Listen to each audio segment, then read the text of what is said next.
Hello everyone, welcome to 360 Tamil. இன்னைக்கு இந்த வீடியோல நம்ம எந்த படத்தோட எக்ஸ்பிளனேஷன் பத்தி பார்க்க போறோம்னா மலையாள சினிமால 2010ல வெளியான எலக்ட்ரா அப்படின்ற படத்தை பத்தி தான் பார்க்க போறோம். இந்த படம் இப்ப விக்டோரியான்ற பேர்ல தமிழ்லயும் இருக்கு. இந்த படத்துல நயன்தாரா, மனிஷா கொய்ராலா இணைஞ்சு நடிச்சிருப்பாங்க. கண்டிப்பா இந்த படம் உங்க எல்லாருக்குமே பிடிக்கும் நம்புறேன். இந்த படத்தோட எக்ஸ்பிளனேஷனுக்குள்ள போறதுக்கு முன்னாடி இந்த வீடியோக்கு ஒரு லைக் போடுங்க. நீங்க போடுற லைக் மூலியமா இந்த வீடியோ இன்னும் நிறைய பேர்கிட்ட கொண்டு போய் சேர்க்கப்படும். மேற்கொண்டு டைம் வேஸ்ட் பண்ணாம நம்ம நேரடியா படத்தோட ஃபுல் எக்ஸ்பிளனேஷனுக்குள்ள போயிடலாம். படத்தோட ஸ்டார்டிங் சீனே ஒரு ஃபாதரை நமக்கு காட்டுறாங்க. இவர் ஒய்ஃபு கூட சேர்ந்த மாதிரி எங்கேயோ கிளம்பிட்டு இருக்காரு. ஆப்ரகாம்னு ஒரு நபர் இறந்து போயிருப்பாரு. அந்த இடத்துக்கு தான் கிளம்பிட்டு இருக்காங்க. அப்பன்னு பார்த்து போன் கால் வருது. எடுத்து பேசினா எதிர பீட்டர்னு ஒரு நபர் தான் பேசுறாரு. அந்த பீட்டரும் ஃபாதர் கிட்ட ஏதோ சொல்லணும்னு நினைக்கிறாரு. ஆனா பயங்கரமா தயங்குறாரு. இங்க தானே வரப்போறீங்க ஃபாதர், நான் வந்ததுக்கு அப்புறம் சொல்றேன் அப்படின்ற மாதிரி காலை கட் பண்ணிடுறாரு. ஆப்ரகாம் இறந்து போயிட்டார்ல, அதை நினைச்சு அவரோட ஒய்ஃப் டயானா பயங்கரமா ஃபீல் பண்ணிட்டு இருக்காங்க. டயானாவை ஆறுதல் பத்திர வேலையெல்லாம் லாரான்னு ஒரு பொண்ணு தான் பார்த்துட்டு இருக்கா. அந்த லாரா தான் பீட்டரோட தங்கச்சியா இருப்பா. இப்ப பீட்டர் இருக்காருல, கொஞ்ச நேரம் ரூம்ல படுத்து ரெஸ்ட் எடுங்க ஆன்ட்டி அப்படின்ற மாதிரி சொல்லிட்டாரு. சரின்ற மாதிரி லாராவும் டயானாவை அங்க இருந்து கூட்டு போயிட்டு இருக்காங்க. அப்பதான் எலக்ட்ரான்னு ஒருத்தங்க எதிர வந்து நிக்கிறாங்க. அவங்க தான் டயானாவோட பொண்ணு. ஆனா டயானாவை முறைச்சு பாக்குறாங்க. ஏன் எதுக்குன்னு தெரியல. இவங்க ரெண்டு பேருமே மாத்தி மாத்தி முறைச்சுக்கிட்டாங்கல்ல, அந்த விஷயத்தெல்லாம் பீட்டரும் கவனிக்கிறாரு. பீட்டர் ஒரு ஃபாதருக்கு கால் பண்ணாரு பாத்தீங்களா, அந்த ஃபாதர் இப்பதான் இந்த இடத்துக்கு வந்து சேர்றாரு. வந்தவர் முதல்ல ஆப்ரகாமோட பாடியை பாக்குறாரு. இப்ப பிரேயர் மாதிரிலாம் அந்த இடத்துல பண்ணிட்டு இருக்காரு. பிரேயர் முடிச்சவர் பீட்டர் கிட்ட பேச ஆரம்பிக்கிறாரு. என்னமோ முக்கியமா பேசணும்னு சொன்னீங்க, என்ன விஷயம்னு கேட்கிறாரு. இன்னைக்கு காலையில சர்ச்சில் இருந்து நீங்க தான் எனக்கு கால் பண்ணீங்களா அப்படின்ற மாதிரி பீட்டர் கேட்கிறாரு. எது நான் கால் பண்ணனா, நான்லாம் கால் பண்ணல அப்படின்ற மாதிரி ஃபாதர் சொல்லிட்டாரு. அப்ப யார் கால் பண்ணான்னு தெரியல, போன்ல என்கிட்ட ஒருத்தங்க பேசினாங்க. அப்படி பேசும்போது சர்ச்சோட பெல் அடிச்சது. அவங்க என்ன சொன்னாங்கன்னா, இது இயற்கையான சாவு கிடையாது, யாரோ கொலை பண்ணிருக்காங்க அப்படின்ற மாதிரி சொன்னாங்கன்னு சொல்றாரு. இது கொலை பண்ணிருக்காங்களா அப்படின்ற மாதிரி இந்த இடத்துல ஃபாதரும் லைட்டா ஷாக் ஆகுறாரு. இந்த ஃபேமிலியை பிடிக்காதவங்க இந்த ஊர்ல நிறைய பேர் இருக்காங்க. அவங்கள யாராவது இந்த வேலையை பண்ணிருப்பாங்க. நீ தேவையில்லாம இதை பத்தி மத்தவங்க கிட்ட பேசி கஷ்டப்பட்டது அப்படின்ற மாதிரி ஃபாதர் சொல்லிட்டாரு. எனக்கு தெரியும் ஃபாதர், அதனால தான் உங்ககிட்ட மட்டும் இதை பத்தி பேசினேன் அப்படின்ற மாதிரி சொல்லிட்டாரு. சரி ஃபாதர், எனக்கு ஒரு வேலை இருக்கு, நான் கிளம்புறேன் அப்படின்ற மாதிரி இந்த இடத்த விட்டு கிளம்ப ஆரம்பிக்கிறாரு. அப்பதான் பீட்டர் ஒரு போலீஸ் ஆபீசர்னு நமக்கு தெரிய வருது.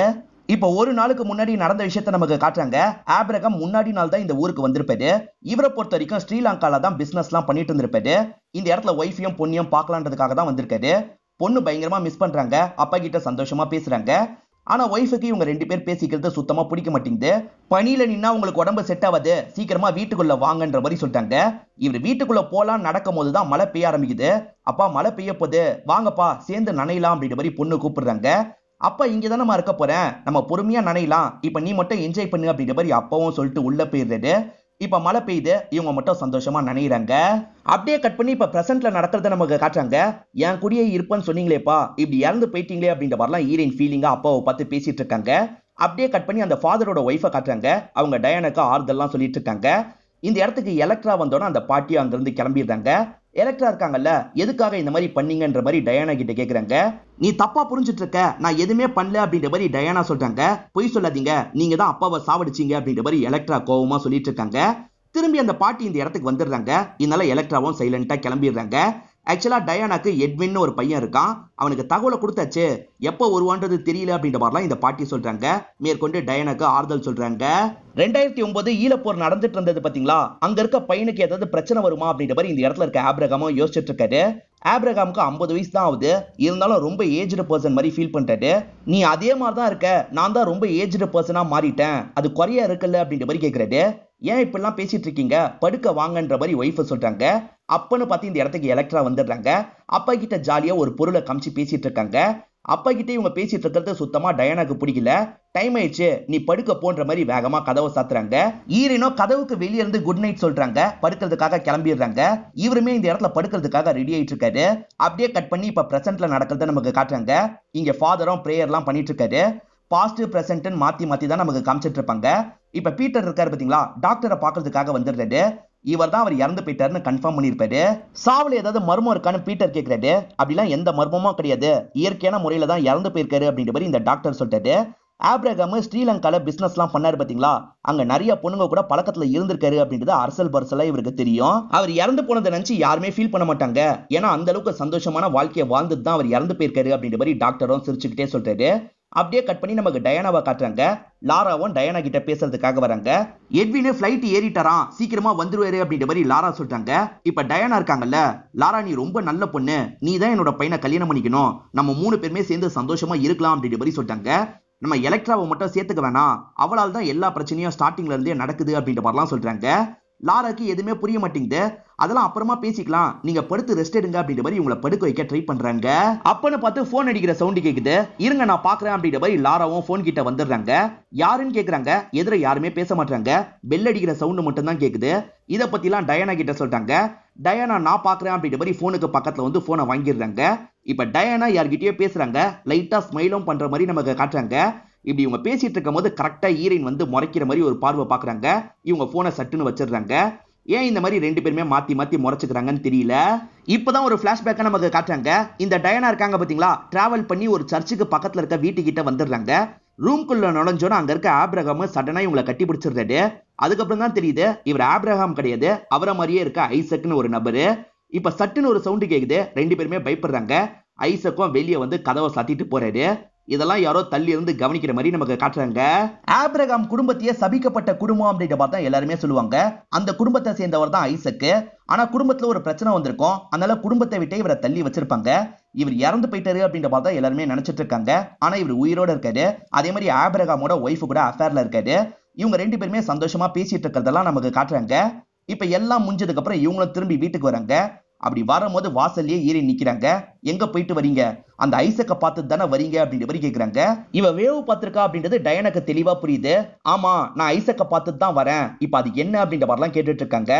நான் அப்பா கிட்ட சொன்னா என்ன ஆகும் தெரியும்ல அப்படின்ற மாதிரி ஈரின்னு சொல்லிட்டாங்க. நீ என்ன சொல்றது, அவர் இந்த ஊருக்கு வரட்டும், முதல்ல நான் இந்த விஷயத்த சொல்றேன் அப்படின்ற மாதிரி இவங்களும் சொல்றாங்க.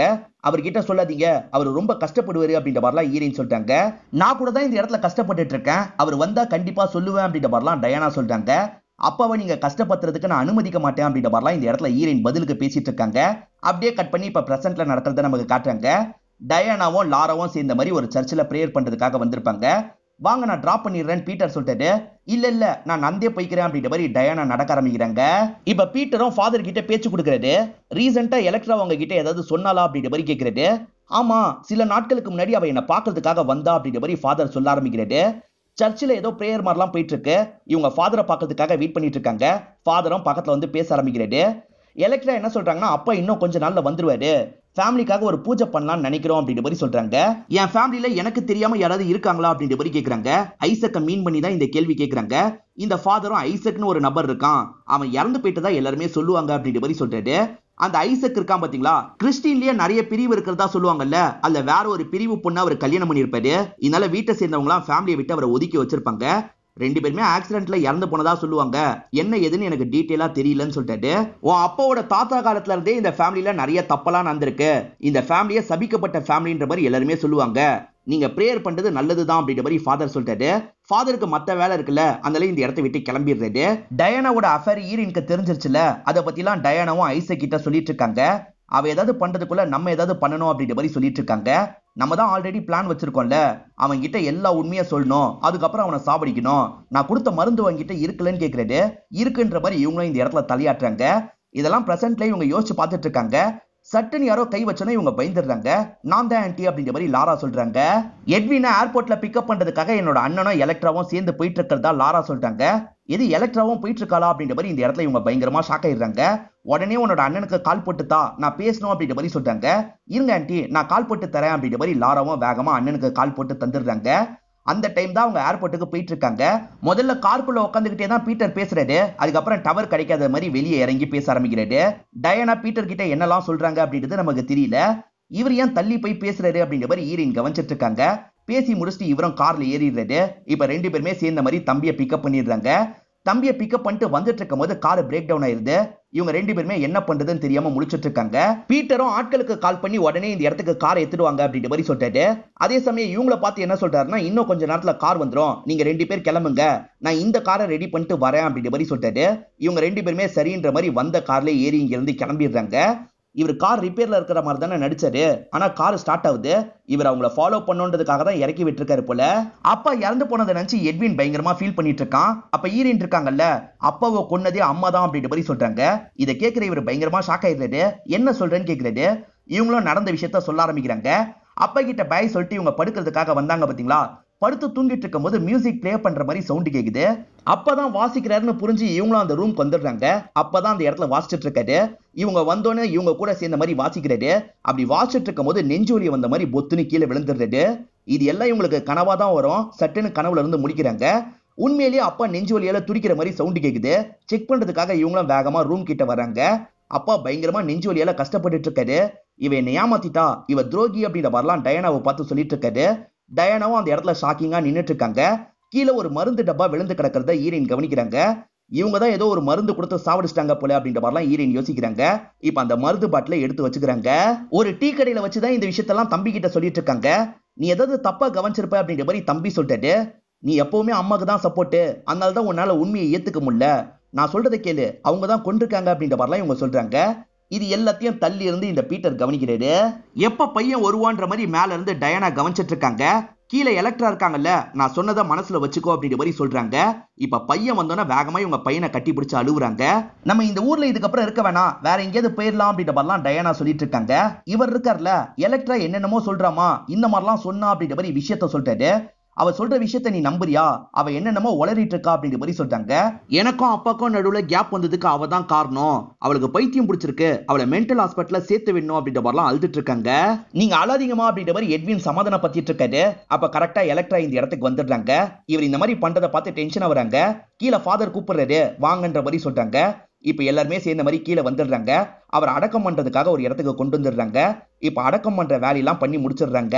அவங்க பண்ண விஷயத்த பத்தி எல்லாம் சொல்லியும் நீ எப்படிடா கொஞ்சிட்டு இருக்க, உனக்குலாம் அறிவே இல்லையான்ற மாதிரி இவங்க கேக்குறாங்க. நீ தான் உளறிட்டு இருக்கிறதா அம்மா சொல்லிட்டாங்க. அம்மா அப்படிலாம் பண்ணிருக்க வாய்ப்பு இல்ல, நீ தான் கற்பனை பண்ற அப்படின்ற மாதிரி சொல்லிட்டாரு. எது கற்பனை பண்றனா, அந்த பாட்டில் கூட என்கிட்ட இருக்குன்ற மாதிரி பாட்டில காட்டுறாங்க. இது அம்மா போடுற தூக்க மாத்திரம் மட்டும்தான், தேவையில்லாம யோசிக்காது அப்படின்ற மாதிரி சொல்லிட்டாரு. சரிடா, நான் சொன்ன விஷயம் உண்மைன்னு ப்ரூவ் பண்ணிட்டா என்ன பண்றேன்னு கேக்குறாங்க. இவருமே எதுவுமே சொல்லாம அவங்கள பார்த்துட்டு இருக்காரு. அப்படியே கட் பண்ணி நமக்கு டயானாவை காட்டுறாங்க. பிரசன்ட்ல ஐசக்க பார்க்கறதுக்காக டயானா வந்திருக்காங்க. ஐசக்கும் என்னாச்சுன்னு கேக்குறாரு. அன்னைக்கு நைட்டு நடந்த விஷயத்த சொல்ல ஆரம்பிக்கிறாங்க. ஆபிரகாம் படுத்து தூங்கிட்டு இருக்காரு. அவரை எழுப்பி எப்படியாவது இந்த விஷயத்த சொல்லிடணும் அப்படின்ற மாதிரி இவங்க பாத்துக்கிட்டே இருக்காங்க. எதர்ச்சியா ஆபிரகாமே முழிச்சிடுறாரு. என்ன நீ இன்னும் தூங்கலியா அப்படின்ற மாதிரி கேக்குறாரு. இவங்களும் பேசிடலாம் அப்படின்ற மாதிரி அவர்கிட்ட பேச ஆரம்பிக்கிறாங்க. ஸ்ரீலங்கால நிறைய பொண்ணுங்க கூட இவர் அஃபேர்ல இருக்காருல, அதை பத்தி எல்லாம் சொல்ல ஆரம்பிக்கிறாங்க. நீங்க என்னை விட்டு விலகி விலகி போனதுனால எனக்கும் ஒரு அஃபேர் ஏற்பட்டுச்சு அப்படின்ற மாதிரி அந்த அஃபேரை பத்தி சொல்ல ஆரம்பிக்கிறாங்க. யார் கூடனா ஐசக் கூட அப்படின்ற மாதிரி சொல்றாங்க. இது ஐசக் கூடியா அப்படின்ற மாதிரி இவர் பயங்கரமா ஷாக் ஆயிடுறாரு. அப்படிதான் இவருக்கு நெஞ்சு வலி எல்லாம் வர ஆரம்பிச்சிருக்கும். அவர் தர சொன்ன மாத்திரையே இவங்க இன்னும் தந்திருக்கவே மாட்டாங்க. நார்மல் நெஞ்சு வலி தான் இவருக்கு வந்திருக்கு. அந்த நெஞ்சு வலிக்கு மாத்திரை போடுவாங்கல்ல, அந்த மாத்திரையை இவர் தேடிட்டு இருக்காரு. நம்மளே எடுத்து தரலாம் அப்படின்ற மாதிரி இவங்களும் இந்த இடத்துல தேடிட்டு இருக்காங்க. அப்பதான் தெரியாதனமா இந்த பாட்டில் வெளியே வந்து விழுந்திருக்கும். அதுதான் எலக்ட்ரா பார்த்து ஷாக் ஆகி அந்த பாட்டில் எடுத்திருப்பாங்க. இதுதான் நடந்தது அப்படின்ற மாதிரி இவருக்கு புரிய வச்சிட்டு இருக்காங்க. நான் ரொம்ப நேரம் இந்த இடத்துல இருக்க முடியாது, ஏற்கனவே டவுட் வந்துருச்சு, நான் கிளம்பணும் அப்படின்ற மாதிரி இவர்கிட்ட சொல்லிட்டு இந்த இடத்தை விட்டு கிளம்புறாங்க. இவங்க வீட்டுக்குள்ள நுழையும் போது எட்வின் அந்த இடத்துல தான் இருந்துட்டு இருக்காரு. எட்வினும் எங்க போயிட்டு வரீங்கன்னு கேக்குறாரு. இவங்க சமாளிக்கிறதுக்கு எவ்வளவோ ட்ரை பண்றாங்க. மேல மேல போய் சொல்லாதீங்கம்மா, நீங்க என்ன பண்ணிட்டு வரீங்கன்றத நான் பார்த்துட்டு தான் வரேன் அப்படின்ற மாதிரி சொல்றாரு. நம்ம 2 பேர் வேற ஊருக்கு போயிடலாம்னு சொல்லிட்டு அவங்க கூட வேற ஊருக்கு போறதுக்கு முடிவு பண்ணிருக்கீங்கல்ல, அதுக்கு நான் விட மாட்டேமா. நானும் எலக்ட்ராவும் சேர்ந்த மாதிரி அவரோட கதையை முடிச்சிட்டோம் அப்படின்ற மாதிரி சொல்லிட்டு நடந்த விஷயத்த நமக்கு காட்டுறாங்க. அவங்க கிளம்பி போனோன்னே இவங்க வீட்டுக்குள்ள நுழைஞ்சிருப்பாங்க. அவரை கண்ணால ஷூட் பண்ணி அந்த இடத்துல கதையை முடிச்சிருப்பாங்க. அவர் இறந்து போயிட்டாருன்னு தெரிஞ்சோட இவங்களும் ஃபீல் பண்ணி அழுகுறாங்க. டயானா அழுதுட்டு இருக்கிறத பாக்குற எட்வினுக்கு ரொம்ப கஷ்டமா போயிருது. சாரிமா அப்படின்ற மாதிரிலாம் பக்கத்துல வந்து மன்னிப்பு கேட்கிறாரு. நம்ம 3 பேர் ஒன்னா இருக்கலாம் அப்படின்ற மாதிரிலாம் சொல்லிட்டாரு. அப்ப எலக்ட்ரா வந்துடுறாங்க. நீ எதுக்காக அவங்க கிட்ட சாரி கேட்டுட்டு இருக்க, தப்பு பண்ணது அவங்க, முதல்ல சாரி கேட்கறத நிறுத்து அப்படின்ற மாதிரிலாம் தம்பியை போட்டு பயங்கரமா திட்டுறாங்க. நீங்க பண்ண விஷயத்துக்கு இது உங்களுக்கு தேவைதான் அப்படின்ற மாதிரி ஈரினோ டயானாவை பார்த்து சொல்றாங்க. அப்படியே கட் பண்ணி 3 மாசம் கழிச்சு நடக்கிறத நமக்கு காட்டுறாங்க. இப்ப கோவால இருக்க ஒரு பாரை காட்டுறாங்க. ஜாலியா நிறைய பேர் டான்ஸ் ஆடிட்டு இருக்காங்க. ஈரன் இருக்காங்கல்ல, ஒரு பையன் கூட சேர்ந்த மாதிரி தான் டான்ஸ் ஆடிட்டு இருக்காங்க. ரொம்ப க்ளோஸா டான்ஸ் ஆடிட்டு இருக்காங்க. இதெல்லாம் தம்பி கீழ இருந்து கவனிச்சிட்டு இருக்காரு. பாக்குறவர் பயங்கரமா கடுப்புலாம் ஆயிட்டு இருக்காரு. திரும்பி மீட் பண்ணலாம் அப்படின்ற மாதிரி அந்த நபரை பேசி அனுப்பிடுறாங்க. அதே மாதிரி தம்பி கிட்ட வராங்க. தம்பி கொஞ்சம் அப்செட்டா இருக்காருல்ல, நீ எதுக்காக அப்செட்டா உட்காந்து இருக்க அப்படின்ற மாதிரி கேக்குறாங்க. அம்மாவை நான் தான் கொன்னுட்டேன், நான் தப்பு பண்ணிட்டேன் அப்படின்ற மாதிரிலாம் சொல்லிட்டாரு. நீ ஒன்னும் அம்மாவை சாவடிக்கல, அவங்களா இறந்து போனாங்க அப்படின்ற மாதிரி இவங்க சொல்றாங்க. அப்பதான் உங்களுக்கு என்ன ஆச்சுன்றத ஒரு பிளாஷ்பேக் போய் நமக்கு காட்டுறாங்க. ஐசக் இறந்து போயிட்டாருன்னு தெரிஞ்சோன்னா டயானாவும் உடஞ்சு போயிடுறாங்க. அதனால டயானா கையை அறுத்து சூசைட் பண்ணி தான் இறந்து போயிருப்பாங்க. இதை பாக்குற பையன் பயங்கரமா ஃபீல் பண்றாரு. நம்ம இப்படி பண்ணனால தான் இறந்து போயிட்டாங்க அப்படின்ற மாதிரிலாம் யோசிப்பாரு. அதை நினைச்சு ரொம்ப ஃபீல் பண்ணிட்டு இருக்கிறதுனால தான் இவங்க கோவாக்கு கூட்டு வந்திருப்பாங்க. இந்த இடத்துலயும் அதையே நினைச்சு கஷ்டப்பட்டுட்டு இருக்காரு. எதுக்காக அதையே யோசிச்சுட்டு இருக்க, அதை விட்டு வெளியே வான்ற மாதிரி இவங்க தான் சமாதானப்படுத்துறாங்க.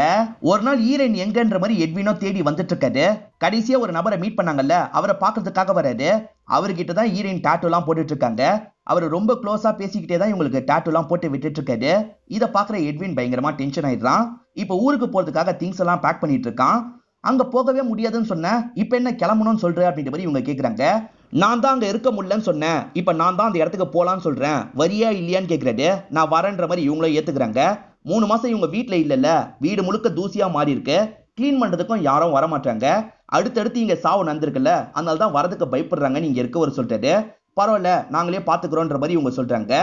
இன்னமும் தம்பி ரொம்ப அப்செட்டா இருக்கிறத ஈரின் கவனிக்கிறாங்க. நீ எதுக்காக இன்னும் அப்செட்டா இருந்துட்டு இருக்க? லாரா எல்லா விதத்திலயும் உனக்கு பொருத்தமா இருப்பா, சீக்கிரமா லாராவை கல்யாணம் பண்ணிக்கோ, சந்தோஷமா ஒரு வாழ்க்கையை ஆரம்பி அப்படின்ற மாதிரிலாம் சொல்லிட்டாங்க. இவரும் ஆறுதலுக்காக இவங்களை கட்டிலாம் பிடிச்சுக்கிறாரு. அப்படியே நாட்கள்லாம் ஓட ஆரம்பிக்குது.